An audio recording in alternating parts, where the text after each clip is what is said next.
Dear students, आज हम 10th class के मैथमेटिक्स के 4th चैप्टर द्विघात समीकरण में द्विघात समीकरण के मूलों को पूर्ण वर्ग विधि से और श्रीधराचार्य सूत्र से ज्ञात करना सीखेंगे और प्रश्नावली 4.3 के प्रश्नों को हल करेंगे। तो द्विघात समीकरण के मूलों को पूर्ण वर्ग विधि से और श्रीधराचार्य सूत्र से कैसे ज्ञात करेंगे, तो सबसे पहले जानते हैं पूर्ण वर्ग विधि क्या है। द्विघात समीकरण ले लें, a x square plus b x plus c equal to 0। ये द्विघात समीकरण का व्यापक रूप होता है। इसके मूल हम ज्ञात करेंगे पूर्ण वर्ग विधि से। तो क्या करते हैं, यहाँ एक्स स्क्वायर के साथ जो संख्या गुणा है उसका पूरे समीकरण में भाग दे दें। तो ये हो जाएगा आपका x square plus b upon a x plus c upon a equal to 0। अब यहाँ देखें एक्स का गुणांक क्या है, एक्स का गुणांक हो जाएगा बी अपॉन ए, इसका आधा, तो आधा हो जाएगा बी अपॉन 2a। वर्ग कर दें तो वर्ग हो जाएगा B square upon 4a square. तो इस समीकरण में B square upon 4a square जोड़ें और घटाएं, तो ये हो जाएगा x square plus b upon a x और plus b square upon 4a square minus B square upon 4a square plus c upon a equal to 0। तो x square plus b upon a x, ये हो जाएगा आपका B upon 2a का whole वर्ग minus इसका LCM हो जाएगा 4a स्क्वायर, 4 स्क्वायर कैंसिल, तो यहाँ बचेगा बी स्क्वायर, एक से भाग देंगे तो 4a बचेगा, सी में गुणा करेंगे माइनस लगाए तो यहाँ माइनस आ जाएगा 4ac इक्वल टू 0। तो ये आपका हो गया a x plus b upon 2a का whole square, a plus b के होल स्क्वायर से, तो ये हो जाएगा x plus b upon 2a का whole square minus B square minus 4ac upon 4a square equal to 0 से पक्षांतर कर देंगे तो x plus b upon 2a का whole square equal to b square minus 4ac upon 4a square. दोनों पक्षों का वर्गमूल ले लें, तो वर्गमूल लेंगे तो ये हो जाएगा x plus b upon 2a equal to plus minus B square minus 4ac upon 4a square का अंडर रूट। यहाँ से एक्स की वैल्यू निकालें तो एक्स इक्वल टू आ जाएगा माइनस के b upon 2a plus minus B square minus 4ac, 4a square का वर्गमूल हो जाएगा 2a। तो इनका जो एलसीएम वो समान है, तो इसे हम ऐसे लिख सकते हैं माइनस के b plus minus under root B square minus 4ac upon 2a। ये आ गए एक्स के मान, इनको हम कहेंगे समीकरण के मूल या हल। तो ये जो विधि है पूर्ण वर्ग विधि, इसको हम उमर खय्याम विधि भी कहते हैं। उमर खय्याम ने इस विधि को बताया था, तो इसको हम उमर खय्याम विधि भी कहेंगे। अब देखते हैं श्रीधराचार्य सूत्र। तो श्रीधराचार्य सूत्र यही होता है, x equal to minus B plus minus B square minus 4ac upon 2a। लेकिन इसको ज्ञात करने की जो विधि है वो अलग है। जैसे हम यहाँ पर x square plus b x plus c equal to 0, हमारे पास ये द्विघात समीकरण है जहाँ a is not equal to 0। इसमें क्या करें, दोनों पक्षों में 4a से गुणा कर दें, तो ये हो जाएगा आपका 4a square x square plus 4ab x plus 4ac equal to 0। ये हो जाएगा आपका 2ax का स्क्वायर प्लस यहाँ 2, यहाँ लिखें 2ax इंटू बी, तो ये हो जाएगा आपका 4abx, और इसको पक्षांतर कर देंगे तो माइनस के 4ac। इसमें क्या करें, बी स्क्वायर जोड़ दें और बी स्क्वायर घटा दें, तो ये हो जाएगा 2ax का square plus 2ax into b square जोड़ा और बी स्क्वायर घटाया माइनस के 4ac। माइनस बी स्क्वायर को पक्षांतर करेंगे तो प्लस हो जाएगा, और यहाँ से लेके ये हो जाएगा आपका ए प्लस बी के होल स्क्वायर के सूत्र से 2ax प्लस बी का whole square, 2ax plus b का होल स्क्वायर इक्वल टू, उसको पक्षांतर कर देंगे तो बी स्क्वायर माइनस के 4ac।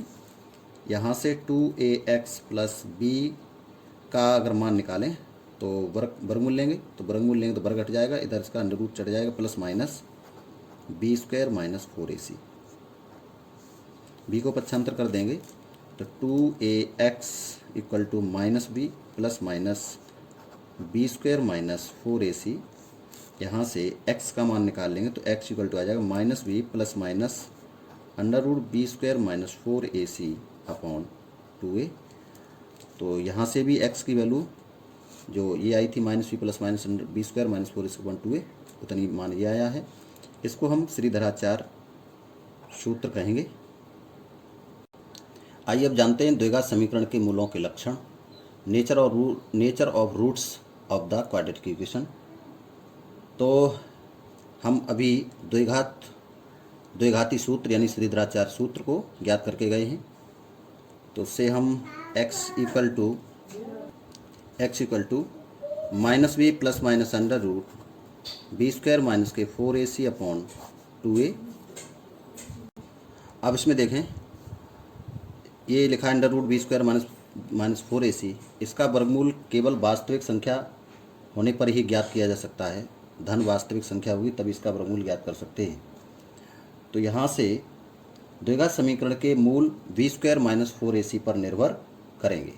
तो पहली कंडीशन है,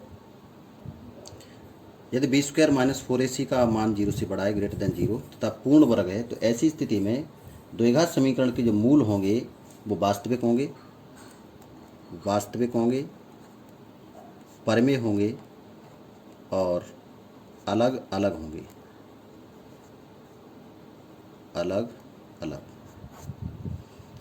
और यदि बी स्क्वायर माइनस 4ac इसका मान 0 से बड़ा है और ये पूर्ण वर्ग नहीं है, तो इसके मूल होंगे वास्तविक। समीकरण के जो मूल होंगे वास्तविक होंगे और अपरिमेय होंगे और अलग अलग। यदि B square minus 4ac equal to 0 है, ऐसी स्थिति में समीकरण के जो मूल होंगे वो वास्तविक और समान, सेम रूट आएंगे उनकी। और अगली कंडीशन है, बी स्क्वायर माइनस 4ac का मान 0 से अगर छोटा है तो इसके मूल वास्तविक नहीं होंगे। समीकरण के मूल वास्तविक नहीं होंगे, तो इस स्थिति में हम समीकरण के मूल ज्ञात नहीं कर पाएंगे। तो ये 3 कंडीशन है, इनमें हम समीकरण के मूल ज्ञात कर सकते हैं। यदि B square minus 4ac greater than 0 तथा पूर्ण वर्ग ग्रेटर देन 0, पूर्ण वर्ग नहीं और B square minus 4ac equal to 0, ऐसी स्थिति में समीकरण के मूल वास्तविक होते हैं। और इन कंडीशंस में समीकरण के जो मूल होते हैं वो अस्तित्व में होते हैं। B square minus 4ac less than 0 छोटा है 0 से, तो ऐसी स्थिति में समीकरण के मूल अस्तित्व में नहीं होते हैं, तो ये कंडीशंस याद रखेंगे। और आइए देखते हैं एक्सरसाइज के क्वेश्चंस। पहला क्वेश्चन है, यदि निम्नलिखित द्विघात समीकरणों के मूलों का अस्तित्व हो तो इन्हें पूर्ण वर्ग बनाने की विधि द्वारा ज्ञात कीजिए। इसका पहला पार्ट है 2x square minus 7x plus 3 equal to 0। सबसे पहले क्या करेंगे, इसकी तुलना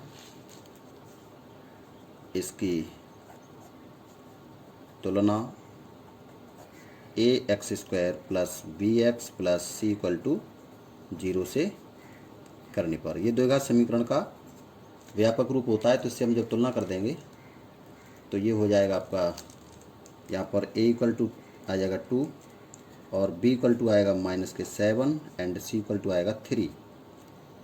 अब यहाँ से बी स्क्वायर माइनस 4ac का निकालने मान, तो बी स्क्वायर माइनस 4ac का जब मान निकालेंगे तो माइनस के 7 का स्क्वायर माइनस 4 इंटू a की जगह पर 2, c की जगह पर 3, तो ये हो जाएगा 49, 4 दूनी 8 24 घटा देंगे तो बचेगा 25 और 25 का मान 0 से बड़ा है। जब 0 से बड़ा है तो समीकरण के मूल कैसे होंगे, वास्तविक होंगे। और वास्तविक होने का मतलब है समीकरण के मूल अस्तित्व में हैं।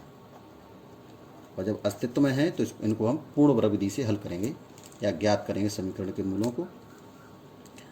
तो समीकरण हमारा है 2x स्क्वायर माइनस के 7x plus 3 equal to 0। X square के साथ क्या गुणा है 2, तो सबसे पहले पूरे समीकरण को 2 से भाग दे दें, तो ये हो जाएगा x स्क्वायर माइनस के 7 upon 2x plus 3/2 equal to 0। अब यहाँ देखें x का गुणांक, x का गुणांक क्या है, x का गुणांक है 7/2। इसका आधा कर दें तो आधा हो जाएगा 7/4, वर्ग कर दें, वर्ग हो जाएगा 49/16। इसमें 49/16 जोड़ें और घटाएं तो x² माइनस के 7/2x plus 49/16 minus 49/16 plus 3/2 equal to 0। इसे लिखेंगे x² माइनस के 7/2x प्लस इसे लिख देंगे 7/4 का वर्ग माइनस इसका लघुत्तम हो जाएगा 16, 16 का 16 यहाँ बचेगा 49, माइनस आएगा चूँकि यहाँ माइनस लिख लिया है।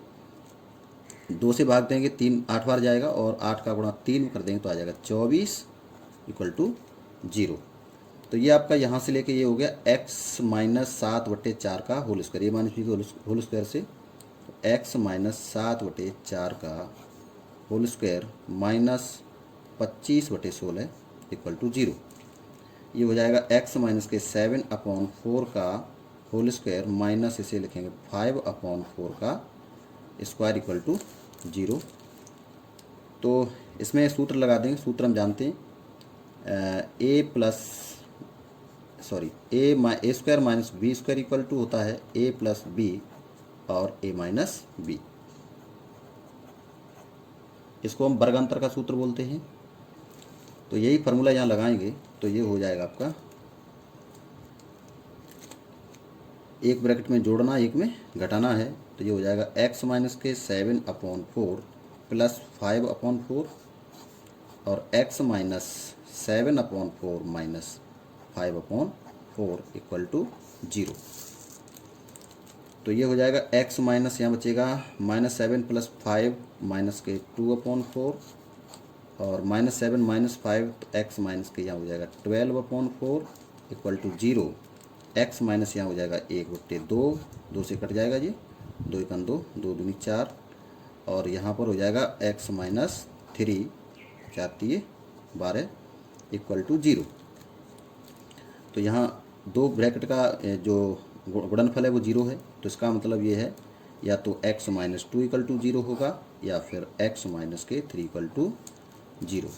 तो यहाँ से x इक्वल टू आ जाएगा आपका 1/2 और x इक्वल टू यहाँ से आ जाएगा 3। x के 2 मान आए 1/2, 3, ये कहलाएंगे समीकरण के मूल और ये हमारा आंसर है। अगला इसका सेकंड पार्ट है 2x² plus x minus 4 equal to 0। इसकी तुलना कर देंगे ax² plus bx plus c equal to 0 से, तो a इक्वल टू आ जाएगा 2 और b बराबर आ जाएगा 1 और c इक्वल टू आ जाएगा -4। तो यहाँ b² माइनस 4 इसी का मान निकालें तो ये हो जाएगा 1 का स्क्वायर माइनस 4 इंटू 2 इंटू -4, तो ये 1 माइनस माइनस प्लस 4 4 16 दूनी 32 आ जाएगा 33 इज ग्रेटर देन 0। तो इसका मतलब समीकरण के मूल अस्तित्व में हैं, समीकरण के मूल अस्तित्व में हैं और अस्तित्व में हैं तो हमें इनको पूर्ण वर्ग विधि द्वारा ज्ञात करना है। तो समीकरण हमारा क्या है 2x² plus x minus 4 equal to 0। x² के साथ क्या गुणा है 2, सबसे पहले 2 से पूरे समीकरण में भाग दे दें तो ये हो जाएगा x² प्लस x/2 माइनस के 2 इक्वल टू 0। अब यहाँ x का गुणांक, तो x का गुणांक क्या है 1/2, आधा कर दें, आधा हो जाएगा 1/4, वर्ग कर दें, वर्ग हो जाएगा 1/16, 1/16 जोड़ें और 1/16 घटाएं, x² plus x/2 plus 1/16 minus 1/16 और माइनस के 2 इक्वल टू 0। तो ये हो जाएगा आपका x² x/2 प्लस 1/4 का होल स्क्वायर माइनस इसका एलसीएम हो जाएगा आपका 16 दूनी 32 1 33, तो यहाँ पर हो जाएगा आपका 1 और प्लस 32 इक्वल टू 0। ये हो जाएगा आपका x प्लस 1/4 का होल स्क्वायर, x प्लस 1/4 का whole square minus 33/16 equal to 0। इसको लिख सकते हैं एक्स प्लस 1/4 का होल स्क्वायर अंडर रूट 13/4 का स्क्वायर इक्वल टू 0। वर्गांतर का फार्मूला लगा देंगे, A square minus B square वाला, तो A plus B A minus B, तो ए प्लस बी करेंगे तो x plus 1/4 plus under root 33/4 और दूसरे ब्रैकेट में x plus 1/4 minus under root 33/4 equal to 0। तो ये हो जाएगा, इसको लिख दें x plus 1 plus under root 33/4 और दूसरे ब्रैकेट में x plus 1 minus under root 33/4 equal to 0। दो ब्रैकेट का जो गुणनफल है वो 0 है, तो या तो ये 0 अथवा ये 0। X plus 1 plus under root 33/4 equal to 0 या फिर x plus 1 minus under root 33/4 equal to 0।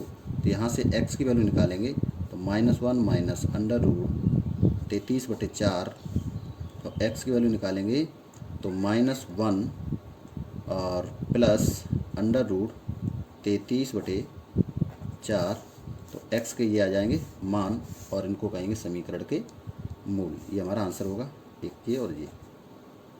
तो इस प्रकार इन्हें लिख देंगे और ये हमारा हो जाएगा आंसर। अगला क्वेश्चन है इसका third part, 4x² plus 4 under root 3x plus 3 equal to 0। तो सबसे पहले तो ये चेक करें कि इसके जो मूल हैं वो अस्तित्व में है या नहीं। तो यहाँ पर तुलना कर देंगे ax² plus bx plus c equal to 0 से, तो a इक्वल टू आ जाएगा 4, b इक्वल टू आ जाएगा 4 अंडर रूट 3 और c बराबर आ जाएगा 3। अब हम मान निकालें b² माइनस 4ac का, तो b² minus 4ac equal to आ जाएगा 4 अंडर रूट 3 का स्क्वायर माइनस 4 इंटू 4 इंटू 3। तो यह आ जाएगा 4 चौक 16 48 और 4 चौक 16 48 इक्वल टू 0। तो 0 है, इसका मतलब समीकरण के मूल अस्तित्व में है। और जब अस्तित्व में है तो इन मूलों को हमें पूर्ण वर्ग विधि से ज्ञात करना है। तो समीकरण है 4x² plus 4 under root 3x plus 3 equal to 0। तो सबसे पहले x² के साथ जो गुणा है 4 को सब पूरे समीकरण में भाग दे दें, तो x² प्लस यहाँ बचेगा under root 3x plus 3/4 equal to 0। x का गुणांक क्या है, कोफिशिएंट ऑफ x, ये आपका है अंडर रूट 3, आधा कर दें इसका, तो आधा हो जाएगा अंडर रूट 3/2, वर्ग कर दें तो वर्ग हो जाएगा 3/4। 3/4 जोड़ें, 3/4 घटाएं तो x² plus under root 3x और इसमें 3/4 जोड़ दें और 3/4 घटा दें प्लस 3/4 इक्वल टू 0। तो ये कैंसिल हो जाएगा। ये आपका हो जाएगा x² प्लस x, यहाँ इसको लिख सकते हैं अंडर रूट 3/2 का होल स्क्वायर इक्वल टू 0। तो ये हो जाएगा आपका x प्लस अंडर रूट 3/2 का होल स्क्वायर इक्वल टू 0। तो ये से लिख देंगे x प्लस अंडर रूट 3/2 और x plus under root 3/2 equal to 0। तो यहाँ से x plus under root 3/2 equal to 0, तो मान आ जाएगा x equal to minus under root 3/2। जब इस ब्रैकेट को लिखेंगे तब भी यही मान आएगा, दोनों ब्रैकेट सेम है, तो इसके मूल कैसे आएंगे, समान। और यहाँ भी b² माइनस 4 इक्वल टू 0 था, तो b² माइनस 4 इक्वल टू 0 होने पर समीकरण मूल कैसे होते हैं, समान होते हैं। समीकरण के मूल हो गए x equal to minus under root 3/2 minus under root 3/2। ये हो जाएगा हमारा आंसर। अगला क्वेश्चन है क्वेश्चन नंबर 1 का fourth part, 2x² plus x plus 4 equal to 0। तो इसकी तुलना कर देंगे ax² plus bx plus c equal to 0 से, तो a बराबर आ जाएगा 2, b इक्वल टू आ जाएगा 1 और c इक्वल टू आ जाएगा 4। मान निकालें b² माइनस 4ac का, तो ये आ जाएगा 1 का स्क्वायर माइनस 4 इंटू a की जगह पर 2, c की जगह पर 4, तो ये आ जाएगा 1 माइनस 4 चौक 16 दूनी 32, तो ये आ जाएगा आपका माइनस के 31 और ये 0 से छोटा है तो इसके मूल कैसे अस्तित्व में नहीं होंगे, काल्पनिक मूल होंगे। अतः समीकरण के मूल अस्तित्व में नहीं हैं, और अस्तित्व में नहीं है तो हम इन्हें ज्ञात नहीं कर सकते। अगला क्वेश्चन है क्वेश्चन नंबर 2। उपर्युक्त प्रश्न 1 में दिए गए द्विघात समीकरण के मूल द्विघाती सूत्र का प्रयोग करके ज्ञात कीजिए। तो ये पहला जिसका पार्ट था 2x² - 7x + 3 = 0, इसके मूल हमें द्विघाती सूत्र का प्रयोग करके ज्ञात करने हैं। तो इसकी तुलना कर देंगे ax² तुलना ax² + bx + c = 0 से करने पर। तो तुलना करेंगे तो यहाँ पर a = आ जाएगा 2, b = आ जाएगा -7, c = आ जाएगा 3। तो द्विघाती सूत्र हम जानते हैं x = -b + -√b² - 4ac / 2a। इसे हम श्रीधराचार्य या द्विघाती सूत्र कहते हैं, श्रीधराचार्य सूत्र या द्विघाती सूत्र। तो यहाँ पर ABC के मान लिख दें तो x = आ जाएगा माइनस प्लस हो जाएगा 7 + -√b² माने -7 का स्क्वायर करेंगे तो 49 49 हो जाएगा, -4 a की जगह पर 2 और c की जगह पर 3, तो 2 × 3 बटे 2 × a की जगह पर 2। तो ये हो जाएगा आपका 7 + -√49 माइनस ये हो जाएगा 4 × 24 बटे 4। तो x = आ जाएगा 7 ± यहाँ बचेगा √25/4। तो ये हो जाएगा 7 ± 25 का वर्गमूल ले लेंगे तो 5/4। अब एक बार प्लस लेने पर तो प्लस ले लेंगे तो x की वैल्यू क्या आ जाएगी, x = 7 + 5/4 यानी 12/4 जाती है 12। x की वैल्यू कितनी आ गई 3, और माइनस लेने पर माइनस लेंगे तो x = आ जाएगा 7 - 5/4। तो यहाँ पर बचेगा आपका 2/4, ये हो जाएगा 1/2, 2 × 2, 2 दूनी 4। x की वैल्यू आ गई 1/2। x = क्या रूट आ गए इसके 3, 1/2।